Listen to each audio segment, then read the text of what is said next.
ولی کس کو مانتے؟ اللہ تبارک و تعالیٰ نے 4 کتابیں نازل فرمائی، اللہ دے دیتا۔ حضرت جبریل سب کی چھتوں پہ، اللہ کے فرشتے بارش برساتے ہیں نا، کتابیں بھی برس سکتی تھی نا، چھتوں پہ گرا دیتا کہ لو پڑھو، لیکن اللہ نے کتابیں 4 بھیجی، نبی 1 لاکھ کم و بیش 24,000 عطا فرمایا۔ فرمایا کتاب پڑھنی ہے پر جب جلوہ دیکھنا ہے تو میرے مصطفیٰ کا دیکھنا ہے، حضور کے نور کی روشنی میں تم نے قرآن مجید کو پڑھنا ہے۔ وہ بھائی سمجھ نہیں ہے، میں آج تک سمجھ نہیں آئی، آج تک کہ گاڑی کا پتہ ہے کہ اس کی ہینڈ بریک کہاں ہے، اس کا کلچ کدھر ہے، اس کی فلاں چیز کدھر ہے، پھر بھی ایک استاد پیسے بھی لیتا ہے، 15 دن ساتھ بھی بٹھاتا ہے، پھر طریقہ سکھاتا ہے۔ جب ایک چھوٹا سا کام بغیر استاد کے نہیں آتا تو دین بغیر استاد کے آ جائے گا؟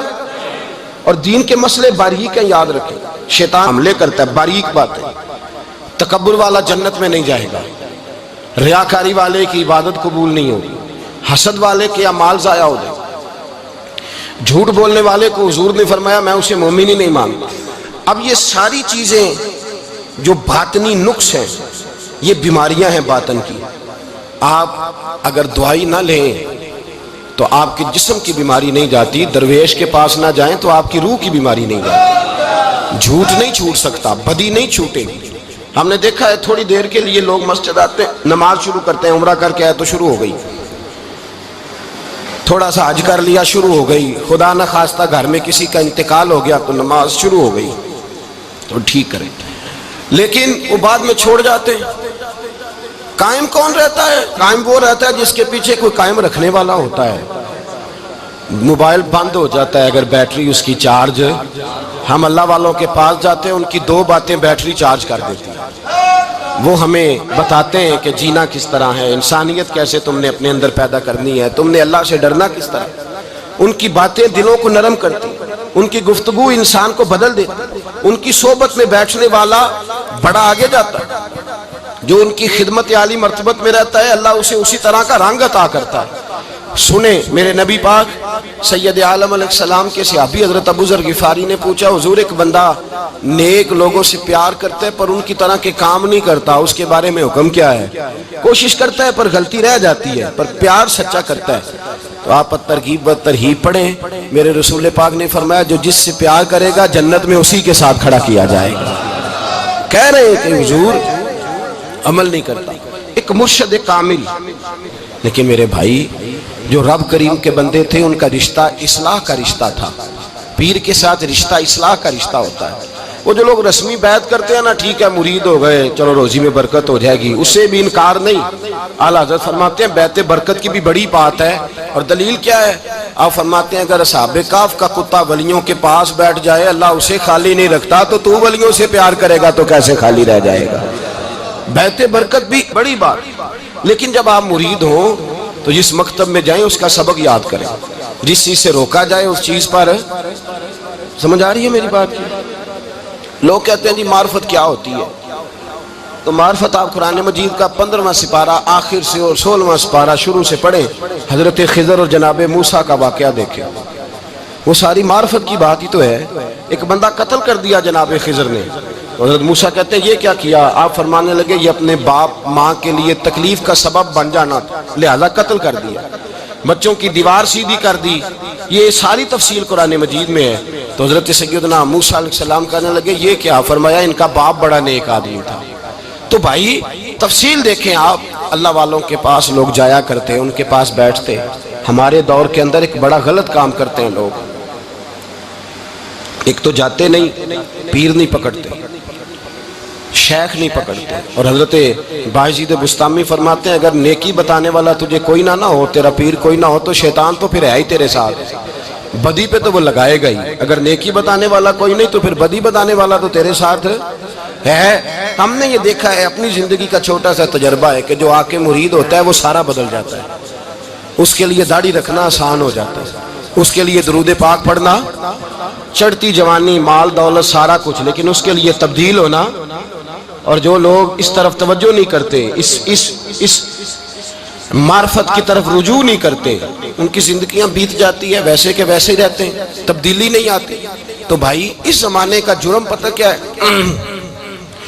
ایک تو لوگ اللہ والوں کے پاس جاتے نہیں، یہ بڑی زیادتی اپنے ساتھ کرتے، اور دوسرا دشمنی کرنے لگے ہیں معاذ اللہ، دشمنی کرتے کہتے جی وہ صوفیاء نے تباہی کر دی معاذ اللہ، بابوں نے تو دین بگاڑ دیا، یہ دشمنی کرتے۔ ابن ماجہ سیاستہ کی کتاب ہے، حضرت عمر کہتے ہیں میں حضور کے روضے پہ گیا تو جناب معاذ بن جبل حضور کے روضے پہ بیٹھے رو رہے تھے، تو میں نے کہا معاذ کیوں رو رہے ہو؟ کہنے لگے نبی پاک کی ایک بات نے رلا دیا۔ میں نے کہا کیا ہوا؟ تو کہنے لگے رسول پاک نے فرمایا ہے، دو باتیں اتنی سخت کر دی ہیں کہ میں ڈر رہا ہوں کہیں مجھ سے یہ غلطی ہو نہ جائے۔ کہا وہ کیا؟ فرمایا کہ نبی پاک نے فرمایا چھوٹی سی ریاکاری بھی شرک ہے، چھوٹا سا دکھاوا بھی، اگرچہ شرک اصغر ہے پر چھوٹی سی ریاکاری بھی شرک ہے۔ اور دوسرا حضور نے فرمایا رب فرماتا ہے جس نے میرے ولی سے دشمنی کی میرا اس کے خلاف اعلان جنگ ہے، میرا اس کے خلاف اعلان۔ دو جرم ایسے ہیں جن کے بارے میں اللہ نے فرمایا میں تم سے جنگ کروں گا، ایک فرمایا اگر تم سود نہیں چھوڑو گے تو جنگ کروں گا، ایک فرمایا میرے ولی سے دشمنی کرو گے تو میں تمہارے ساتھ، بولیے میں تمہارے ساتھ جنگ کروں گا، اگر تم نہیں چھوڑو گے تو میں جنگ کروں گا۔ تو میرے بھائی سمجھ لیں اولیاء اللہ کے پاس نہیں جاتے تو کم از کم دور رہ کے پیار تو کریں، دور رہ کے پیار تو کریں، پیار تو کریں اس کے ساتھ۔ اور اللہ کے ولیوں کی دشمنی بڑی خطرناک ہوتی ہے۔ اب یہ جو حضرت معاذ رو رہے تھے نا تو اس کی شرح میں حضرت حکیم الامت نے لکھا ہے حضرت معاذ کہنے لگے کہ میں رو اس لیے رہا ہوں کہ ایسا نہ ہو کہ میں کسی بندے کی بے ادبی کر دوں اور وہ اللہ کا ولی ہو، تو میں رو رہا ہوں کہ کہیں کوئی بات نہ مجھ سے نکل جائے۔ لوگ فار باتیں کرتے ہیں، فار لوگ ایک منٹ کے اندر بڑے بڑے لمبے چوڑے اعتراضات کرتے ہیں۔ تو بھائی اللہ کے ولیوں کے ساتھ پیار کریں، ان کی صحبت میں جائیں، ان کے پاس بیٹھیں، ان کی سنگت اختیار کریں، ان سے اپنی روح اور قلب کے لیے دعائی خریدیں، جو وہ پرہیز بتائیں وہ پرہیز کریں، پھر دیکھیں اللہ تبارک و تعالیٰ آپ کو نماز میں اطمینان عطا کرے گا، قرآن پاک میں دل لگے گا، درود و سلام کا موقع ملے گا۔ اور اگر یہ کام نہیں کرتے پھر مخالفت کریں گے۔ پھر کیا کرتے ہیں لوگ؟ ایک بزرگ گزرے حضرت ابو سعید عبداللہ ان کا نام ہے، بغداد میں پڑھتے تھے، اور خوش قسمتی یہ ہے کہ حضور غوث پاک کے کلاس فیلو تھے، حضور غوث پاک کے ساتھ پڑھتے۔ حضرت عبداللہ فرماتے ہیں کہ میں بھی پڑھتا تھا تو ایک بڑا لائق سٹوڈنٹ تھا، اس کا نام تھا ابن سقا، وہ بھی پڑھتا تھا۔ فرماتے ہیں بغداد میں شور ہوا کہ ایک محمد غوث نام کے بزرگ آئے ہیں بغداد، ان کی کرامت یہ ہے کہ وہ ایک منٹ کے لیے موجود ہوتے ہیں اور اگلے منٹ وہ غائب بھی ہو جاتے ہیں۔ فرماتے ہیں شوق پیدا ہوا، میں حضرت غوث اعظم شیخ عبد القادر جیلانی اور ابن سقا ہم تینوں نکلے بابا جی سے ملنے، اور یہ آج سے 1000 سال پہلے کی روایت ہے۔ کہتے ہیں ہم سبق بھی پڑھا کرتے تھے اور کا دیدار بھی کرا کرتے تھے، ہم دیدار بھی کرتے تھے اللہ کے ولی، دونوں کام کرتے۔ فرماتے ہیں ہم دونوں جب تینوں نکلے نا تو ابن سقا رستے میں کہنے لگا بڑا ولی بنا پھرتا ہے معاذ اللہ، ایسا سوال کروں گا اسے جواب ہی کوئی نہیں آئے گا۔ آپ فرماتے ہیں میں نے کہا نہیں جی میں سوال تو میں بھی کروں گا، سوال تو بولیے سوال تو میں بھی کروں گا، پر میں دیکھوں گا وہ جواب کیا دیتے ہیں، دیکھوں گا۔ کہتے ہیں ہم دونوں بات کر کے خاموش ہوئے تو حضرت شیخ عبد القادر کی طرف نظر ڈالی، کہا آپ نہیں سوال کریں گے؟ تو غوث اعظم فرمانے لگے میں سوال نہیں کروں گا، بس رب کے بندے کا دیدار کروں گا، بس اللہ کے بندے کا دیدار کروں گا۔ اور فرماتے ہیں کہ ہم پہنچے بابا جی کے کمرے میں، گئے تو بابا جی موجود تھے، ہم جا کے بیٹھے تو بابا جی غائب ہو گئے۔ تھوڑی دیر گزری تو آئے، سلام کے بعد پہلے لفظ پتہ ان کے کیا تھے؟ کہنے لگے ابن سقا تو کیا کہتا تھا ایسا سوال کروں گا جواب نہیں آئے گا؟ میں تیرے اندر سے کفر کی بو دیکھ رہا ہوں، کفر کی بو دیکھ رہا ہوں، تو رب کے بندے سے دشمنی کرتا ہے۔ اور فرمانے لگے او ابو عبداللہ تو کہتا تھا کہ میں دیکھوں گا وہ کیا جواب دیتے ہیں۔ فرمایا تو کافر تو نہیں ہوگا پر دنیا دار ضرور ہو جائے گا۔ کہتا پھر بابا جی نے رخ پھیرا غوث پاک کی طرف اور کہنے لگے عبد القادر تو کہتا تھا میں رب کے بندے کا دیدار کرنے جا رہا ہوں، فرمایا جا میں تجھے دعا دیتا ہوں جب تک تیرا قدم نہیں لگے گا اللہ کسی کو ولایت عطا نہیں کرے گا، جا میں تجھے دعا دیتا ہوں جب تک تیرا قدم نہیں لگے گا رب کسی کو ولایت۔ حضرت ابو عبداللہ فرمایا کرتے تھے ہم آ گئے، ابن سقا پھر نہ مانا، کہنے لگا نہیں نہیں ایسے ہی بات کر دی ہے، اس تو کوئی علم غیب ہے معاذ اللہ۔ کہتے ہم نے دیکھا وہ سب سے بڑا عالم بنا، مناظر بنا، بڑی تقریریں کرتا، واضح کرتا۔ پھر وہ روم چلا گیا، روم کے بادشاہ نے اسے وزیر اوقاف بنا لیا۔ پھر ایک دن روم کے اس عیسائی بادشاہ کی بیٹی اسے پسند آ گئی، کہنے لگا میں نے شادی کرنی ہے۔ کہتے ہیں بادشاہ کہنے لگا کر دوں گا شادی، پر تجھے عیسائی ہونا پڑے گا۔ کہتے ہیں مارا قسمت کا معاذ اللہ ثم معاذ اللہ، نقل کفر کفر نہ باشد، عیسائی ہو گئے۔ آپ فرماتے ہیں مجھے بھی ایک بادشاہ نے بلا لیا، اس نے مجھے بھی ایک عہدہ دے دیا، میری بھی دنیا میرے کانوں تک آ گئی، بڑی جان چھڑاتا ہوں دولت سے، مال سے، شہرت سے، پر میری چھوٹتی نہیں۔ آپ فرماتے ہیں ہوش اس دن آئی جس دن بغداد کے منبر پر بیٹھ کر اور 70,000 کے مجمع میں کھڑے ہو کے غوث اعظم نے فرمایا آؤ بھائی، جس نے ولایت لینی ہے عبد القادر کے پاس آؤ، میں قدم رکھتا جاؤں گا، اللہ ولایت عطا کرتا چلا جائے گا، آؤ میرے پاس میں ولایت دیتا ہوں۔ ہر مشکل دی کنجی یارو ہاتھ مرداں دے آئی، تے مرد نظر کرے جس ویلے مشکل رہے نہ کائی۔ لوگ دشمنی کرتے ہیں، اللہ والوں سے اللہ ملتا ہے، اللہ کے بندوں سے معرفت کا حسن ملتا ہے، اللہ کے بندے بیعت اپنی کرتے ہیں، جھکاتے اللہ کی بارگاہ۔ اللہ تبارک و تعالیٰ کے بندوں کے پاس بیٹھنے سے رسول اللہ کا پیار ملتا ہے، اللہ کے بندوں کی صحبت حضور کے دروازے تک لے جاتی ہے، رب کریم کے بندوں کی صحبت عاجزی سکھاتی ہے، اللہ کے بندوں کے پاس بیٹھنے والے اللہ اللہ کرنے لگتے ہیں، رب کریم کے بندوں کے پاس بیٹھنے والوں کو سجدے کا نور حاصل ہوتا ہے۔ اور میرے بھائی اگر تو نے کسی کے ہاتھ میں ہاتھ دیا ہو تو ملے گا کیا؟ ملے گا کیا؟ خواجہ نظام الدین محبوب الہی رحمت اللہ علیہ کھڑے تھے تو ایک آدمی حلوائی کی دکان پہ کچھ چیز لینے آیا، کوئی درویش سادہ سا آدمی چھوٹی سی مسجد سے نکلا، حلوائی سے کہا دے دے، حلوائی کہا چل دوڑ جا، تو روز آگے کھڑا ہو جاتا ہے، جب سارے آتے ہیں تب آیا کر، غریب گاہک تھا نا تو حلوائی نے جھڑک دیا۔ اس درویش کو جوش آ گیا، کہنے لگا میرے ساتھ بدتمیزی نہ کرنا ورنہ میں تیری دکان الٹ کے رکھ دوں گا، میں تیری دکان الٹ دوں گا۔ کہنے چل دوڑ جا، بڑے دیکھے ہیں تیری طرح کے دکان الٹنے والے۔ حضرت نظام الدین محبوب الہی گزر رہے تھے، حلوائی کی نظر پڑی تو دوڑ کے دست بوسی کرنے آیا، کہنے لگا حضور السلام علیکم۔ آپ فرمانے لگے اس کے ساتھ بد اخلاقی نہ کر، تیری دکان واقعی الٹ جائے گی۔ کہا حضور کس طرح؟ یہ تو ایسے ہی سادہ سا ہے۔ آپ فرمانے لگے یہ بھی سادہ ہے، اس کا پیر بھی اسی طرح کا ہے، پر دادا پیر بڑا باکمال ہے، وہ جس کے ہاتھ میں اس کا ہاتھ ہے وہ بڑا باکمال ہے۔ فرمایا وہ تیار کھڑا ہے، وہ کہتا ہے چلو نالائق ہوا تو کیا ہوا، بچہ تو ہمارا ہی ہے نا، کہہ دے گا تو الٹ دیں گے، بچہ تو ہمارا ہی ہے نا، مجھے دشمنوں نہ چھیڑو، میرا ہے کوئی جہاں میں ابھی پکار لوں گا، نہیں دور ہے مدینہ۔ یہاں کوئی لاوارث لوگ بستے ہیں، خدا کے فضل سے ہم پر ہے سایہ غوث اعظم کا، ہمیں دونوں جہاں میں ہے سہارا غوث اعظم کا، خدا دے گا منادی حشر میں یہ قادریوں کو، کہاں ہے قادری کر لے نظارہ غوث اعظم کا۔ اور اس سے مراد ہر پیار کرنے والا ہے، صرف سلسلے میں آنے والا نہیں، ہر پیار کرنے والا قادر۔ بھائی سمجھ لیں، یاد رکھیں، اس بات کو پرکھیں، اللہ والوں کی صحبت تو انسان کو کمال کر دیتی ہے، وہ تو نواز دیتی ہے، وہ تو نورن۔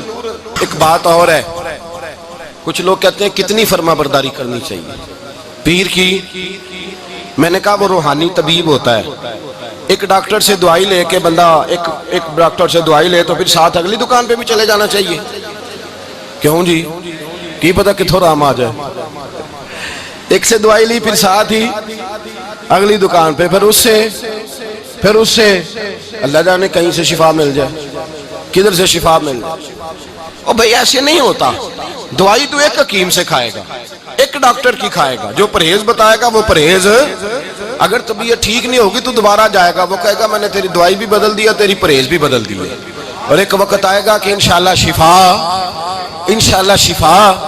حضرت علی بن ہیتی حضور غوث اعظم کے خلیفہ تھے، ان کے مرید تھے علی بن جوسکی نام تھا۔ حضرت غوث اعظم رضی اللہ تعالیٰ عنہ اپنے خلیفے سے ملنے آئے تو آگے سے ان کے بھی اپنے مرید کو کہا کہ چل پیر صاحب کے قدم دبا۔ وہ غوث اعظم کے قدموں میں بیٹھنے کی بجائے اپنے پیر کے قدموں میں بیٹھ گئے، دبانے لگے، ڈانٹا، کہنے لگے تیرا دماغ ٹھیک ہے، چل حضور غوث اعظم کے قدم دبا۔ وہ پھر اٹھے، گھوم کے پھر ان کے پیروں میں بیٹھ گئے۔ تو حضرت علی بن ہیتی نے جلال کیا، فرمانے لگے تجھے خیال نہیں آتا میں تو اب تجھے غوث پاک کے سپرد کرنے والا ہوں، تیری زیادہ تکمیل ہو جائے۔ جب یہ بات کہی تو حضرت علی بن جوسکی رو پڑے، چیخے مار کے روئے، وہ روئے تو غوث پاک بھی روئے، اور فرمانے لگے علی بن ہیتی اسے مجھے نہ دے، یہ جس پستان سے دودھ پینے کا عادی ہو گیا اب اسے کسی اور جگہ مزہ نہیں آئے گا، اسے یہیں رہنے، یہیں رہنے دے. بڑا اعتراض ہے لوگوں کو بہشتی دروازے پر. بہشتی دروازہ کہتے ہیں جنت اتنی اونچی تھی نیچے کیسے آ گئی؟ میں نے کہا تم نے پڑھا نہیں نا قرآن و حدیث. جنت بڑی اونچی تھی پر میرے نبی نے فرمایا میں نے ماں کے قدموں کے نیچے لا کے رکھ دیا. تم نے پڑھی نہیں نا، اصل میں پڑھی نہیں. تمہیں کیا پتا کبھی کسی چیز پہ اعتراض. ہم تھوڑا کہہ رہے ہیں کہ جو بہشتی دروازے سے گزر گیا ایک فضیلت ہی ہے نا جی. ایک ہر مسجد جنت ہے کہ نہیں؟ بولے. حضور نے فرمایا جنت کی کیاریوں کے پاس سے گزرو تو کچھ کھا لیا کرو. جب ہر مسجد جنت ہے تو بابا فرید کی مسجد جنت کیوں نہیں ہو سکتی؟ عجیب چکر ہے. اور بندے بھی کہتے ہیں وہ جی فلانا گیا تھا تو کہتا ہے میں جنتی ہوں. بھائی کس نے کہا؟ بلکہ ایک بڑی اعلیٰ حضرت کے ایک مرید ہوئے مولانا حشمت علی خان صاحب. حضرت مولانا حشمت علی خان صاحب رحمۃ اللہ تعالیٰ علیہ نا پاک پتن سے واپس آ رہے تھے تو بس کی چھت پہ بیٹھے تھے. تو کہتے ہیں رستے میں نا ایک دو بندہ آ گیا جس کو تنقید کی عادت تھی اللہ والوں پہ. مجھے کہنے لگا مولوی کہاں سے آ رہے ہو؟ میں نے کہا پاک پتن شریف سے. پاک پتن سے. کہنے لگا میرے کپڑے سونگنے لگا. کہنے لگا بہشتی دروازہ گزرے ہو؟ میں نے کہا گزرا ہوں. تو کہنے لگا پھر جنت کی خوشبو نہیں آ رہی؟ نبی پاک نے تو فرمایا تھا کہ 500 سال جنتی دور ہوگا تو اس کی خوشبو آئے گی، تم سے نہیں آ رہی. مولانا بڑے حاضر دماغ تھے. کہنے لگے ایک حدیث پڑھی ہے ذرا دوسری بھی پڑھ لینی تھی. نبی پاک نے فرمایا جہنمی کو جنت کی خوشبو کوئی نہیں آئے گی. ایک ہی پڑھی ہے تو نے، اگلی بھی پڑھ لینی تھی. کہتے ہیں وہ بندہ کہنے لگا روکو بس مجھے نیچے اتار دو. یہ تو کوئی تگڑا بندہ ہی جواب دینے والا آ گیا. ایک ہی پڑھی ہے حدیث تو نے، سے اگلی نہیں پڑھی. شیخ کی خدمت، شیخ کی خدمت نواز دیتی ہے. اور پھر ایک اور بات، میرے حضرت صاحب تو حد کرتے ہیں. ایک جملے میں سمو دیتے ہیں سمندر. کسی نے کہا حضرت جی ساری زندگی بندہ کسی کی خدمت کرتا رہے اللہ کا بندہ سمجھ کے، وہ اندر سے جل ہی نکل آئے تو پھر تو آپ فرمانے لگے ہم نے بندے کی خدمت نہیں کی اللہ کے بندے کی ہے تو اجر کس نے دینا ہے؟ بولے. اول تو ایسا ہوتا نہیں، اول تو ایسا طلب پیدا کریں. آج لوگوں میں طلب نہیں. کہتے ہیں بڑیاں جگہ تے گیا ملیا کچھ نہیں. میں کہتے رہتے طلب نہیں پائی. طلب ہو تو کھانے کا مزہ. اعلیٰ حضرت فاضل بریلوی کا پیر خانہ مارہرہ شریف، وہاں کے ایک بزرگ تھے آل محمد ان کا نام تھا. ان کے پاس ایک بندہ آ گیا پڑھا لکھا بڑا سیانہ. کہنے لگا بابا میں نے بڑی خانقاہیں بڑے آستانے دیکھے پیر کوئی نہیں ملا. آپ مسکرائے. آپ فرمانے لگے تیری نیت ہی نہیں تھی پیر پکڑنے کی، ارادہ ہی کوئی نہیں تیرا پروگرام نہیں تھا. ورنہ تو بڑے بڑے کامل لوگ ہیں، تیرے اندر طلب ہی نہیں. اندر کچھ شے خالی ہوگی تو کوئی معرفت کا نور آئے گا. تو خود بھرا ہوا ہے. کہنے لگا جی بڑی طلب ہے. آپ فرمانے لگے تجھے کہا ہے نا کوئی نہیں. کہنے لگا حضور ہے. آپ فرمانے لگے چلو رات سو جاؤ خانقاہ پہ سویرے بات کرے گا. مرید کو کہنے لگے اسے 5 کلو مچھلی دو اچھی بنا کے. مریدوں نے مچھلی دے دی، پانی کوئی نہیں دیا. ساری رات تڑپتا رہا اور باہر سے کنڈی بھی لگا دی. سویرے حضرت آل احمد آئے، دروازہ کھولا، قدموں پہ گرا. کہنے لگا حضرت جی پانی، حضرت جی پانی پانی پانی. آپ فرمانے لگے سلام تو لے لے پہلے. کہنے لگا نہیں حضور پانی پانی. آپ فرمانے لگے بتا مچھلی کہے گا حضور پہلے پانی پہلے پانی. حضرت نے ایک جملہ کہا رب کے بندوں کی ایک بات کمال کر دیتی ہے. فرمایا پتہ چلا طلب کیا ہوتی ہے؟ پتہ چلا طلب کیا ہوتی ہے؟ کہنے لگا سونیا لگ پتہ گیا ہے کیا ہوتی ہے، لگ پتہ گیا ہے. آپ نے پانی بھی پلایا، مرید بھی کیا، اور جب سینے سے لگایا تو فرمایا جا تو نے طلب پیدا کی تھی، میں نے رب کے فضل سے تجھے فیض دیا ہے. کہتے وہاں بیٹھے بیٹھے کالے رنگ کا تھا، اللہ نے گورا رنگ بنا دیا. نورانیت چھلکنے لگی وہاں بیٹھے بیٹھے.